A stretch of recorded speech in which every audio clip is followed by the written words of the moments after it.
1857 کی ہندوستانی بغاوت کے دوران ایک گمنام افریقن آدمی کا تذکرہ بغاوت کے ریکارڈز میں ملتا ہے، جس نے اپنی سنائپر ٹیکٹکس کے بلبوتے انگریزوں پر تباہی مچا دی تھی۔ ریزیڈنسی کے گھیراؤ کے دوران اس نے سینکڑوں انگریز فوجیوں کو گولی مار دی تھی۔ اس کا نام باب تھا، جو کہ باب دا نیلر کے نام سے انگریزوں میں مشہور تھا۔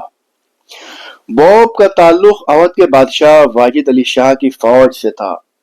وہ ایک شارپ شوٹر تھا اور باغیوں کے ساتھ تھا۔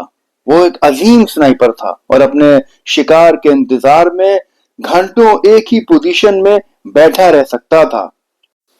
ریزیڈنسی کی دیوار سے ملا ہوا آرمینیا کے بہت بڑے بزنس مین کا گھر تھا، جن کا نام تھا جوہانس۔ بغاوت کے دوران باغیوں نے اس پر قبضہ کر لیا تھا اور اس کی اونچی اوپری منزل پر بیٹھ کر باب پوری ریزیڈنسی پر گولیوں کی بوچھار کرتا رہتا تھا اور انگریزوں کا خون بہاتا رہتا تھا۔ اس نے انگریزوں کی ایک بڑی تعداد وہیں سے آرام دائک کرسی پر بیٹھ کر مار ڈالی تھی۔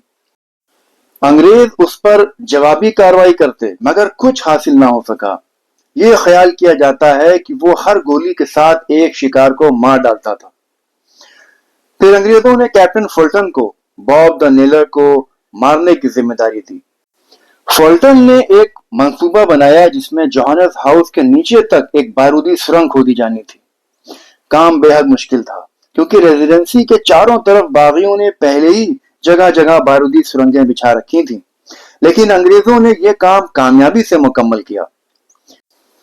اس جگہ سے کیپٹن فلٹن نے 17 اگست کو وہ سرنگ کھودنا شروع کی تھی جو سیدھی ادھر جوہانس ہاؤس کے نیچے تک گئی تھی۔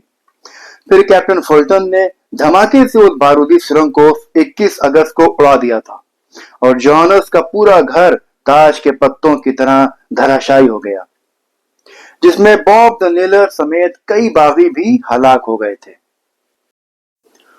جیسے اس وقت پانی کی یہ ٹنکی جو انڈر کنسٹرکشن ہے، آپ دیکھ سکتے ہیں کچھ اتنا ہی اونچا جوہانس کا گھر تھا جہاں سے باب دا نیلر نے فائرنگ کر کے تباہی مچا دی تھی۔